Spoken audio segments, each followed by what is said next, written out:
Hello, I'm Sheikh Rukhsana bin Ahmed, and today I'll be presenting a critical appraisal on the research article named The Impact of Dementia Care in Hospitals Program on Hospital-Acquired Complication, a non-randomized stepped wedge hybrid effectiveness and implementation study. This study was quite recently published in December 2024 in BMC Geriatrics by Yates et al. So, dementia and cognitive impairment is a major challenge in acute hospital setting. It is highly prevalent among the older adults who get admitted to the hospital, and the ratio can be as high as 46%. Despite this high rate, the recognition of cognitive impairment in the staff is reported to be quite low, which can be 41 to 46%. So this disproportionate numbers actually lead to inappropriate care for the patients. Cognitive impairment is very crucial to recognize on time because it can be associated with delirium, infections like urinary tract infection, pneumonia, pressure sores, and all this lead to longer length of stay. It can also lead to communication failure between the staff and the patient and even cause preventable harms like medication error. The main objectives of this study was to see effectiveness of this program and also to see the aspects of implementation of such program. The first one was to see if this multimodal dementia care hospital program interventions, which is mainly focused on the cognitive impairment awareness, does it reduce hospital acquired complications among the older patients, and also to see at the same time the feasibility and acceptability of such program through education programs among the staffs. So this study employs a non-randomized stepped wedge hybrid effectiveness implementation and design, and it was conducted over 4 hospitals across 4 Australian states between 2015 and 2018. The stepped wedge approach actually had this staggered implementation across site, and each site transitioning from control to intervention, and the time points were predetermined through the study design. For this study, the population who were included had to be aged more than or equal 65 years. For indigenous patients, the threshold was low, which is more than or equal 50. The patient had to be admitted at least 24 hours, and within this 24 hours, the patient were screened for cognitive impairment. The dementia care hospital programs intervention, this model was mainly done to improve the safety by communication and patient-centered care. And there were 4 components of this program. The one was to do the cognitive impairment screening using validated tool. The second one was all clinical and non-clinical staff to be educated on dementia-friendly care by education program. Carer engagement was also part of this program, and there was also cognitive impairment identifier, which was a visual alert placed above the patient's bed, prompting staff to modify their communication and interaction strategies that were taught through the education program. This study had the primary outcome was hospital-acquired complication, which included delirium, urinary tract infection, pneumonia, pressure sores, or injuries.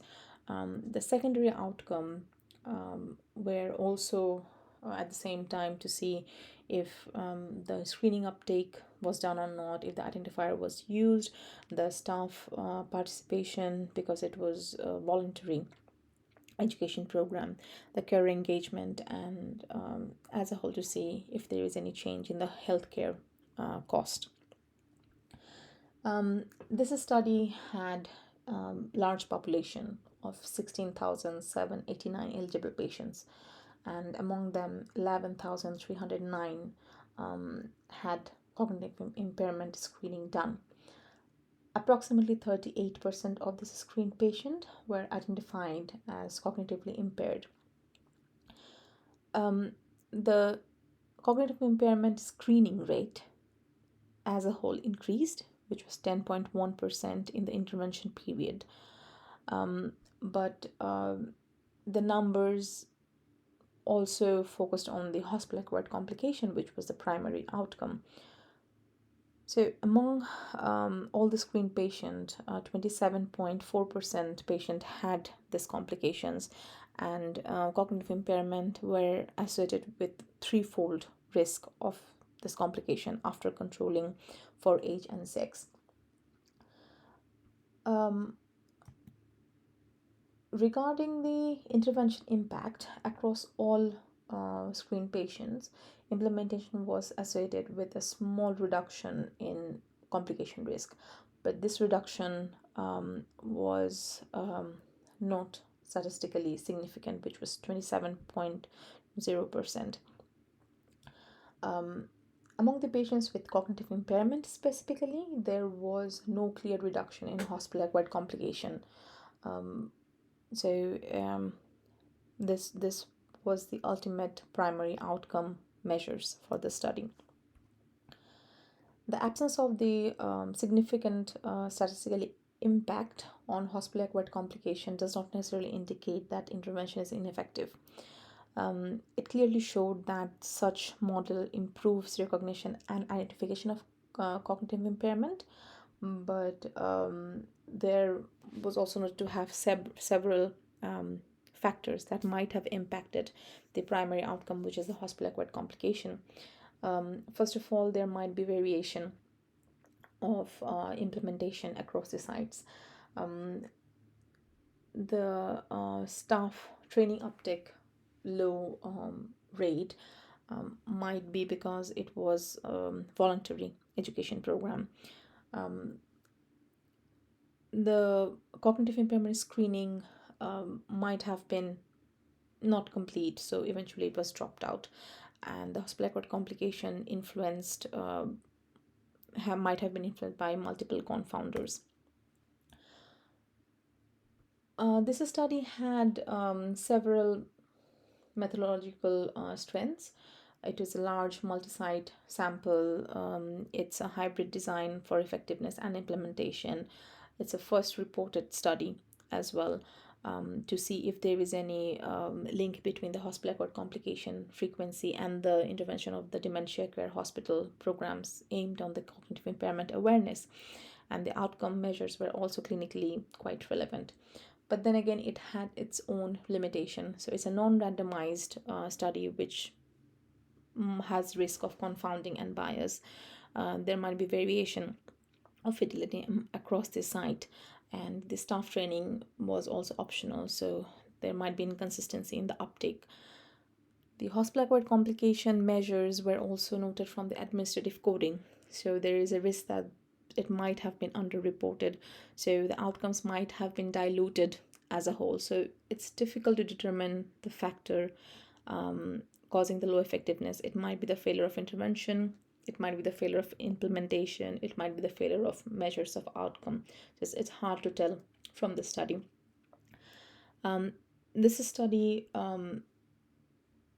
implies that the cognitive impairment screening should be done. The staff education can be mandatory to have consistency, and as a whole, it just highlights the complex intervention implementation. In conclusion, this study puts the light on the fact that dementia care in hospital program is feasible. It identifies and improves the identification of the cognitive impairment, but it does not significantly reduces the hospital-acquired complications. So the first reference is used for the introduction part, and this is a citation for the appraised article for any further reading. Yeah, that's all. Thank you so much.